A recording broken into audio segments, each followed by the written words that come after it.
last Sunday, me and Jolos got drunk.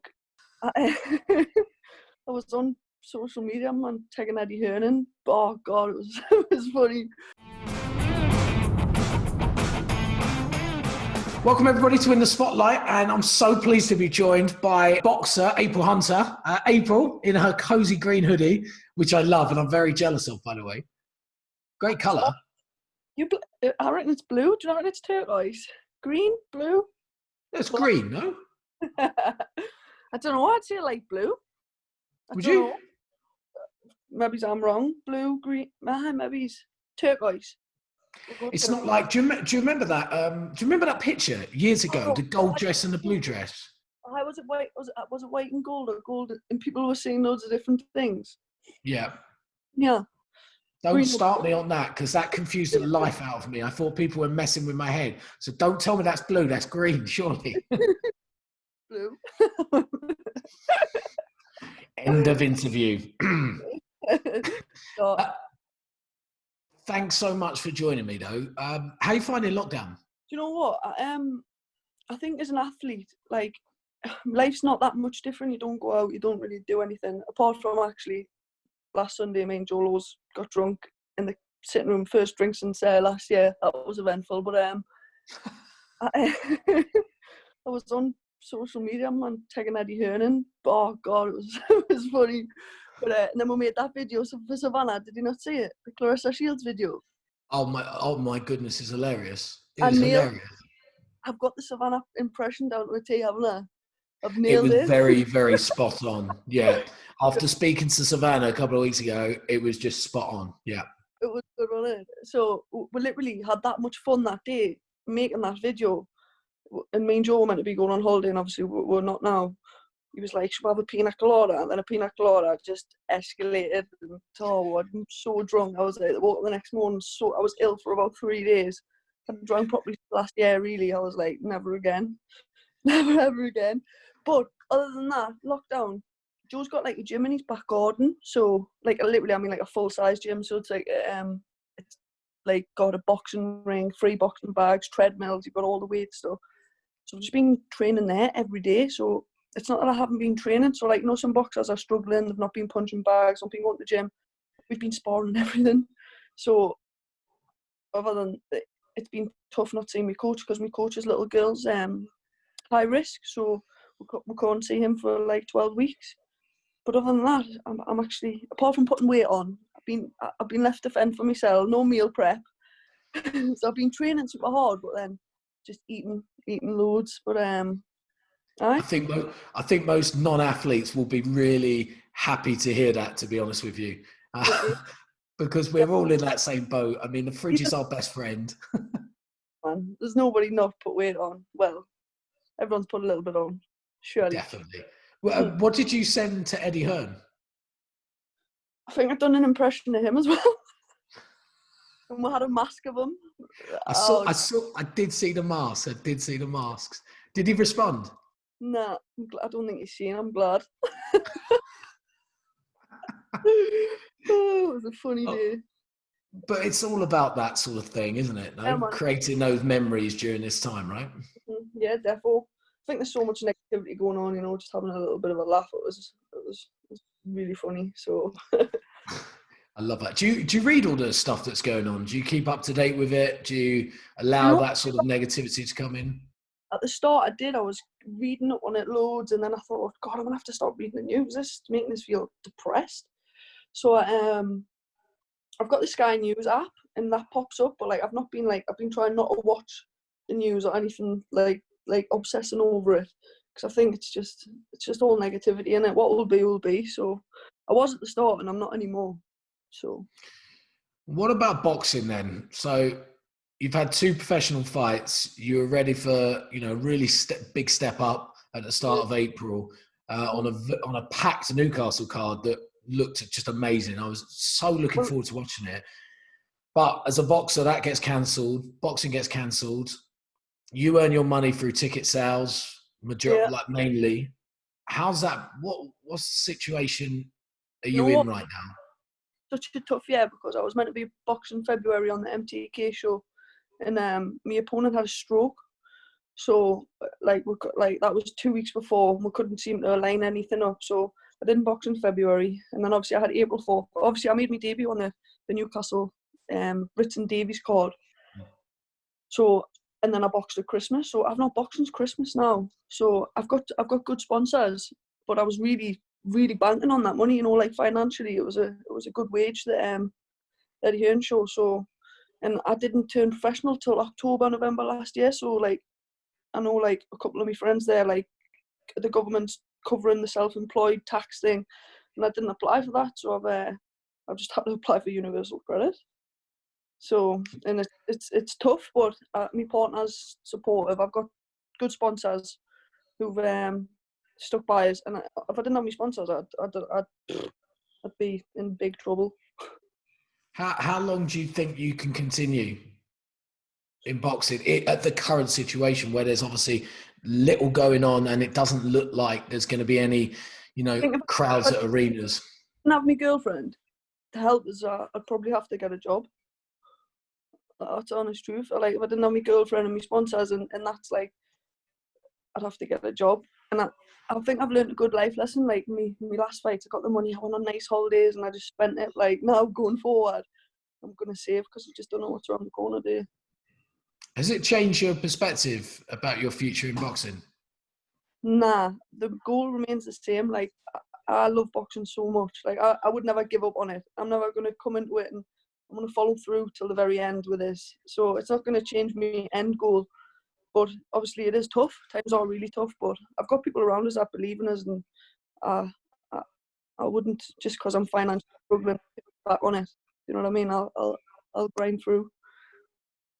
I love hearing that. It's a great attitude. And how important is it, though, having those people around you supporting you? Is that something that you've had for quite a while now, or is it something you've slowly developed to get those core people around you that you trust and know that they've got your back, whatever the situation? Yeah. Like, I think with the sponsorship, I think when you make your debut on a Matchroom card, that helps, because you get a bit of exposure, so you get better sponsorship opportunities. But I'm lucky the ones that I've got have stayed with us, but I had some good ones in the pipeline that fell through, kind of thing, and they would have really helped. But obviously, everything that's going on, I can't really whinge about that. But so if it wasn't for the sponsors, boxers, it would be so hard to be a boxer. Obviously, your ticket sales is mint, and I'm a ticket seller, so that's good. But like you say, if you haven't fought since Christmas, it's the sponsors you rely on. Do you know what I mean? Yeah, it's tough. Right, April, take us back to April Hunter, the young child, the young whippersnapper growing up. What were you like? I was always dead sporty as a kid. Like I used to play football when I was younger, so I used to always be with the boys playing football. Coming in, my mum used to put us in a skirt and tights, foaming, and I used to come in with holes in the tights, and I'd been climbing up trees, and I've always been like really sporty, and I played quite high level football from a young age. So, and I was a little bit of a tearaway. So, boxing's probably it's good for us. It keeps us grounded and settled, and definitely gives us something to focus on. Where do you think you got that, outdoorsy, active personality from? Do you know what? I honestly don't know, because my sister's nothing like me. So and I suppose my mum's quite outdoorsy. Like, she used to take one like massive bike rides when we were younger, but there's nobody in my family really like me. Actually, that's a lie. My uncles were like boxers, but for like being a girl and being the way I am, then nah. And obviously, you describe yourself as a bit of a tearaway. Mm-hmm. Why are you describing yourself as that? What did you used to do? What did you used to get up to? When I was younger, like, my mum used to try grounders. I'd climb out windows. I'd be out drinking with my friends. She'd be like, "Hey, well, come on, you've got." I was playing for Newcastle at the time, high level. I had scholarships potentially on the cards, and I was just couldn't seem to keep us grounded. I was just wanting to be out with my friends all the time, and I think I'm glad I kind of got that out of the way at a really young age, because now I don't even like drinking. Minus last week, we'll just pretend that never happened. It's way too clean with that. But I'll delete that in the edit. It's fine. Don't mind, keep it funny. So okay. So you got to a point. Obviously you're playing football. That was your first love, as I believe is Newcastle United as well. Yeah, I'll 100%. get onto that. I'm going to save that for a little bit later. I am going to ask you about Newcastle United, but what was it about? In the world. I'm just going to keep quiet. That's all. Do you think it's going to go through? I do. Yeah, I do. Yeah. I think this week was a big step that needed to get through. I think it will do. Yeah, I think it will. I'd be shocked if it doesn't go through. Well, his cousin owns Sheffield, so it'd be shocking, be a bit sly to say, right, well, you can own Sheffield, but because you're much more powerful, I suppose he has done some quite questionable things, to be honest. But yeah, but I mean, I can imagine there's probably quite a lot of owners that have done stuff that you know we're not particularly happy about. But I think it'll go through. I think it's probably what. Let's talk about it now. What Newcastle United probably been you've been craving a new owner for so long. How does it feel that you are edging that much closer now to a takeover, to hopefully finally put Newcastle where all Newcastle fans believe they should be? Oh, I think it'll just be amazing. Like, we just need that Cockney out ASAP. We've been trying to get rid of him for ages, so hopefully nothing comes up. But I just think he really ruined the club, you know, like not spending and investing. We could be, I suppose he did get promoted twice, but he also got relegated twice as well. But I think it'll be a massive like boost for the city. I even think it'll be good for boxing as well. Like you've seen like Joshua go back to Saudi, so you just don't know. Ritson, St James's Park could be, and we'll be on the undercard. So I don't know. I just think it'll be amazing. Is that like a dream for you? Do you think being 100%. At St James's Park? Yeah, everyone's like, oh, Vegas, this. I'm just like, St James's Park, 52,000 people, all your hometown. Be special, wouldn't it? That's pretty special. That made my hair stand up a little bit, actually. I thought, wow, yeah, that'd be quite something. So let's talk about Newcastle. What is it specifically that Newcastle United fans dislike about Mike Ashley? I just think he's greed. You know, like he could have invested in the club, and like even like we could have kept Rafa, and he didn't. Do you know what I mean? Like there's just loads of things he just didn't do right. But I'll definitely be glad to see the back of him. Do you think it was like a disconnect between the fans and a Cockney, as you described him as? Anything to do with him being a Cockney? Because if he'd have come and he'd have, like, God, we're going to be opening arms widely to the Saudi. If he'd have come, spent money and done right by the club and the fans, it wouldn't have been a problem. But he just kind of went to the ground, really, didn't he? He was just all there for financial gain. So I suppose he's a businessman, but we could have been better. Do you know what I mean? So we all hope our owners of our football clubs are better. You never. So who do I support? I can't reveal that. It's you might judge me. I'm not a Sunderland fan. No, you're fine. I'm an Arsenal fan. Oh, that's not bad, man. I won't judge you. It's not bad. We have our own problems and issues with our owner, so yeah. I try and keep as neutral as I can, but it's difficult sometimes. I like to do behind closed doors, so it's fine. So if the ownership goes over, what do you see the future for Newcastle United?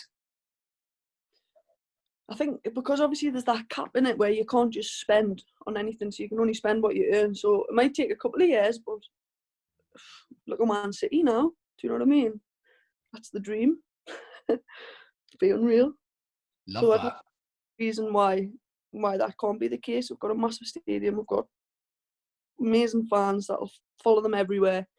Do you know what I mean? I think it just could be so good, so good. Exciting times. Like, just it's still a bit nerve-wracking. You just want to see it there, don't you? Like concrete signed. Like at the minute, we're still waiting to hear, even though 90%, but it's still like 10%. You're like, oh. So yeah, I think it'll go through. I think it'll be fine. Nothing could be simple for Newcastle United. Do you know what I mean? When the first rumours came out about this takeover bid, how many times I would beat me though with this takeover? When I heard this one, I was like, oh, I'm not even reading it. And then it started to come out, and I was like, God, I'm not falling back into this trap again. No, maybe. All right, let's go back again. So, football is your first love. What was it about football that you love so much? I just love football. I'd always played football from being a dead young age, and I don't know. I just loved it. I really loved it. And then I done my anterior cruciate ligament when I was 15, and that kind of set us back. And couldn't really I had a potential scholarship lined up, and a few things got in the way, and then I was out for 11 months. It was a really grueling operation, so I didn't just do my ACL, I done my cartilage and everything. I had to take my hamstring to make a new ligament, and it was like 11-12 month recovery.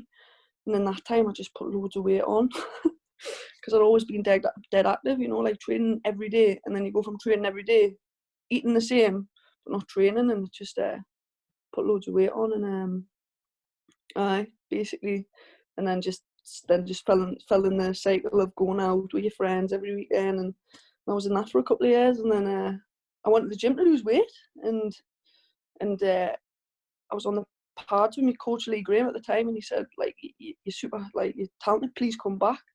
And so my first ever session, I went to Howden Boxing Academy, and there was I was the only lass, all lads, and it was like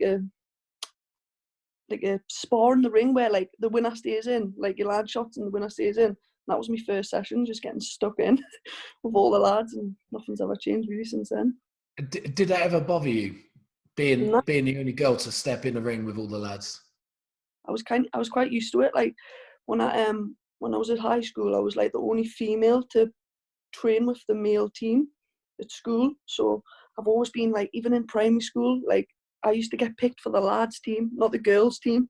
So I was actually playing football for the lads team, and the female team, and the lads. So I've always been used to being surrounded by lads, and my group of friends they're all lads as well. So I've obviously got female friends as well, but my cousin, who was my best friend, sadly he's not there anymore. Our group of friends, all lads, and we were inseparable as kids. I was always with him, nobody else. So I'm quite used to being around just boys. Because of that, have you ever had any negative perceptions or negative stuff aimed at you because you were hanging around with the lads, which I guess in grand scheme of things, some people will say that's not as normal as you hang with the girls, you hang with the guys? Nah, I think because I've been so sporty growing up, and it was just kind of expected. I just think I was kind of looked at as one of the lads as well. Do you know, I don't really think I had much judgment. I'm quite lucky living in the age I live in, because I think if I was 10 years earlier, I think my life would have been a lot more harder. But I didn't really get judged that much, to be honest. So, and if I did, I haven't realised. So that's good. Tension, anyways. So, as somebody who's also suffered an ACL injury, I know exactly what it's like. I know the pain it goes through. I know that sitting at home, resting, when you're an active person, how tough mentally that is. How did you find it? Because you glossed over it. It was tough, but then I did this. But how did it really feel though for you? Did it change a lot of your thoughts? Do you know what I mean? I lost my legs. It was mad. It was really tough. Because you cannot actually do anything. You'd think, oh, just a ligament. You're like, no, this takes your leg away from you. You're on, even 4 months in, I think you're just allowed to go on crutches. It's it's mad. And so it was really, really, really tough, especially used to being so active. I played high level football from being nine, constantly training all the time. At school, I was top of my class in PE, everything, constantly just trained. That's all I did. I was sporty. And then I think that's probably why I used to just go out and get drunk all the time and try and maybe block it out. And then you fell into boxing by just going to the gym to get fit, to lose a bit of weight, and all of a sudden you were told, "Oh, you should come back. You're not too bad." Did you feel it at the time? Did you think, "I'm actually pretty good at this"? I think I was just blowing up my arse at the time, to be honest. But I enjoyed. Got this like spot where it was just like you kind of zone out, don't you, when you're on the pads, and like you just everything, just your mind clears. Like I think a lot of people can relate to that. Like when you train and you boxing train, it's like therapy. It's just great. Like your mind clears. You're not thinking about anything else. You're just in the moment, and I love it. I really do. So, but there's working on the pads, and then there's stepping into a ring and having somebody else throw punches back at you. How did that feel for the first time when you had that? I loved it, you know, literally from the start. I can't explain it. I was like, any boxer that says they don't get nervous, liars. You always get nervous before a fight. You deal with it, but the adrenaline of getting your hand raised and winning, and even just the full process of it, it's like, I don't know, until you've done it, you'll not explain it. It's probably the best feeling in the world. Did it bring out a side to you that you maybe didn't think was there? Like an aggression, like something, because you've got to have aggression as a boxer.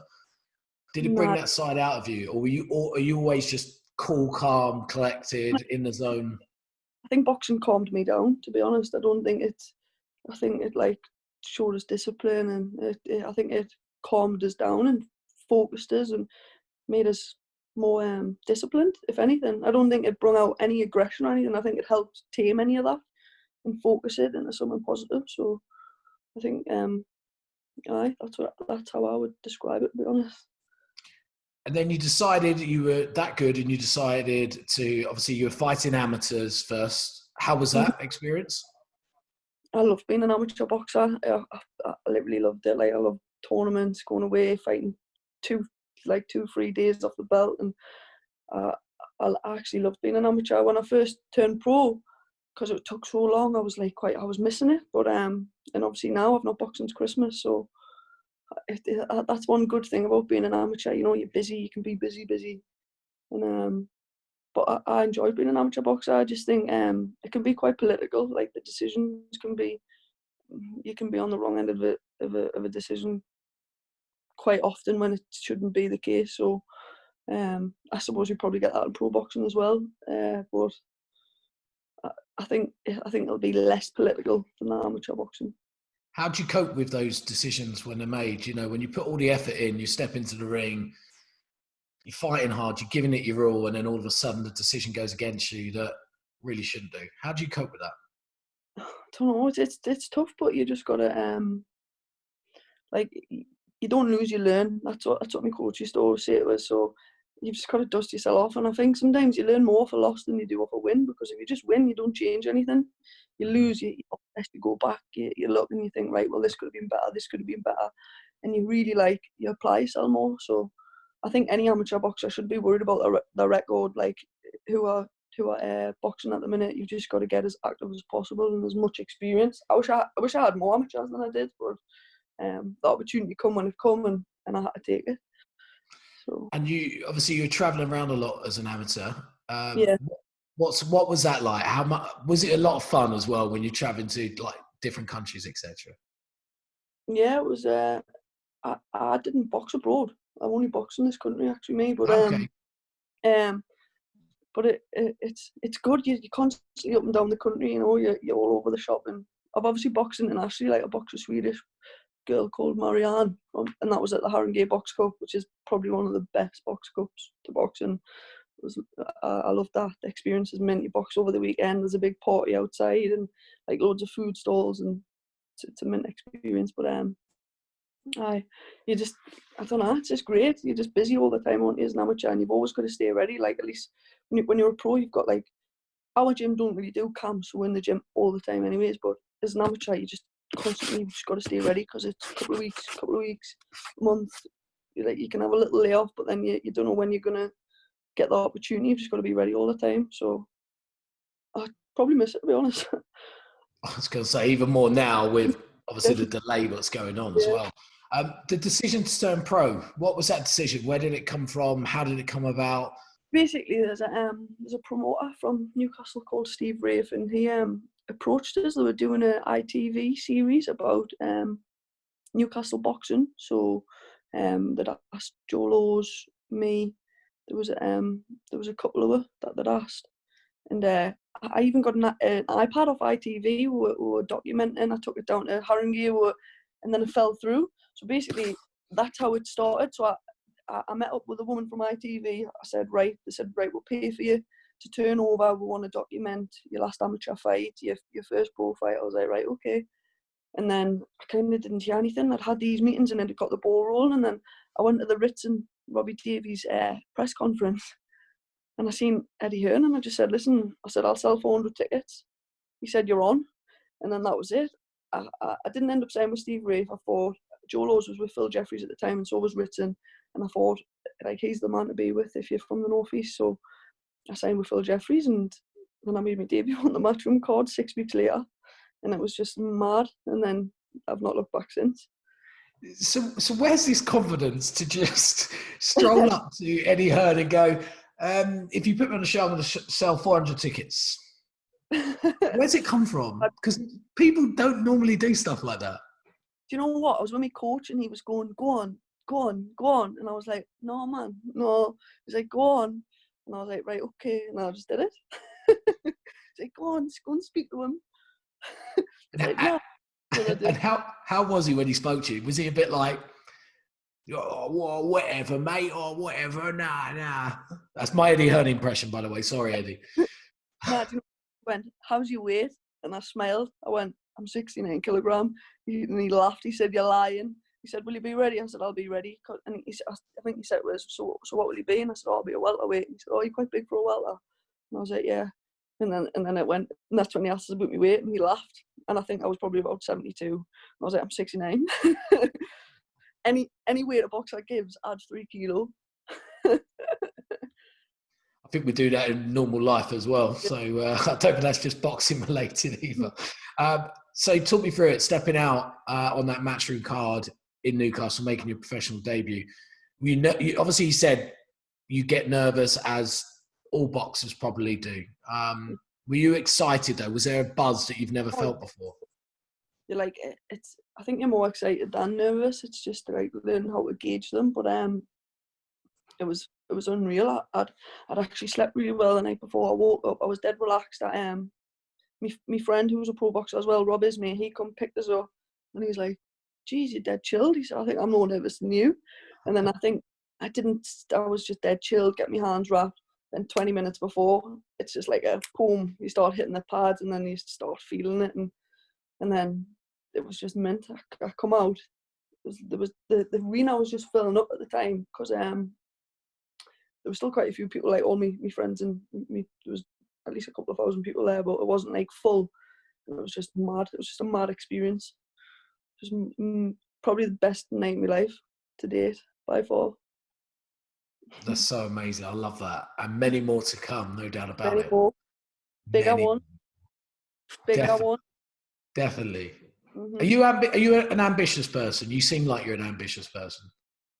Definitely. I would take the big step up tomorrow, man. If the set was right, you've got to, like, obviously be your dream, because obviously Cecilia Brackhouse has got to fight. What's she fighting? That Jessica McCaskill. Mm-hmm. But I would take that tomorrow.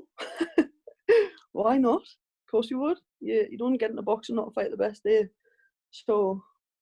Do you think even more now, the fact that this current situation is happening with the pandemic, has it made you maybe change your thinking about which steps you're going to take in your career? Because obviously a lot of boxers will take they build themselves up slowly to get to that point because they've got time on their hands. Now taking this away, does that mean you've got less time on your hands? And are you thinking that way, that actually, do you know what, I need to take these fights? They might be more risky, but I need to take them now. I just feel like if you don't risk, you get no reward there. So I feel like I've got nothing to lose. Like, I feel like I've just turned 25. I'm young. Like, if you look at Cecilia Brackhouse, she's like, nearly 40. Like, women peak later than men.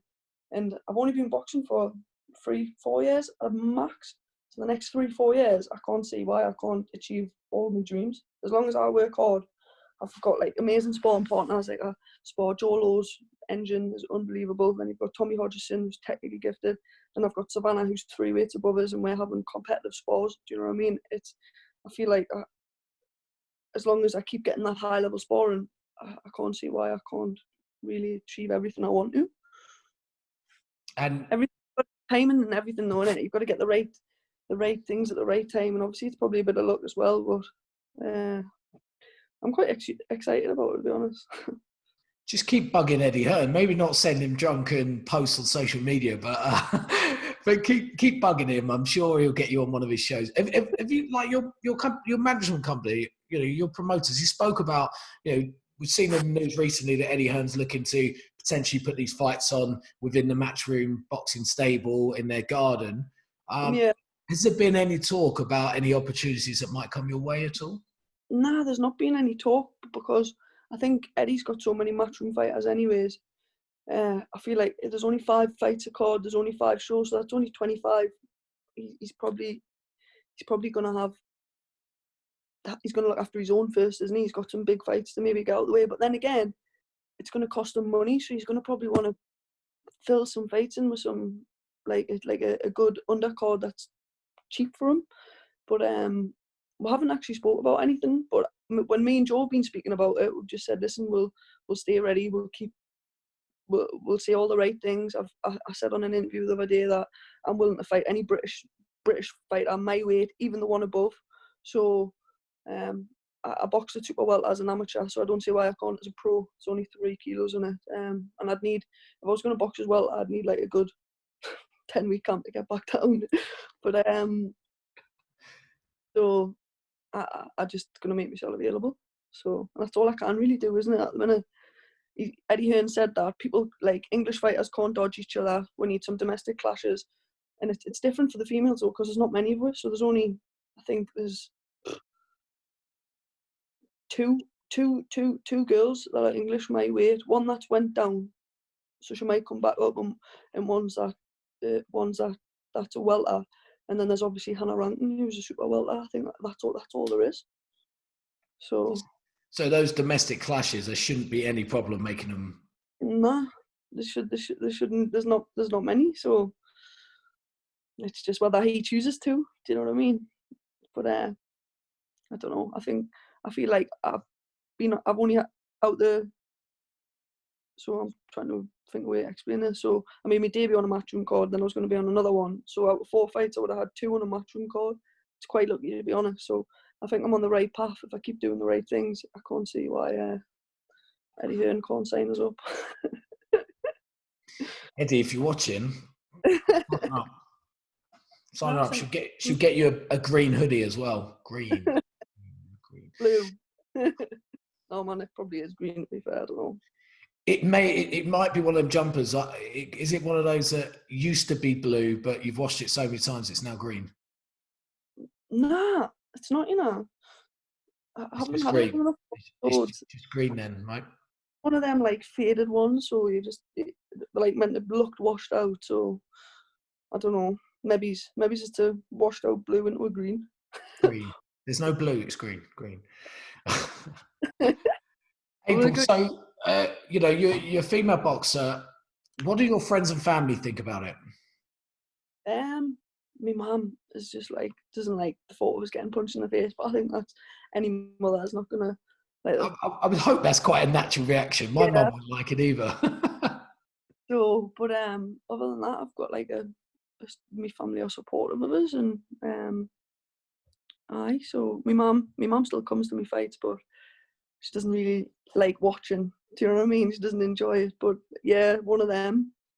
But yeah, they're fully supportive of it. Oh, that's good.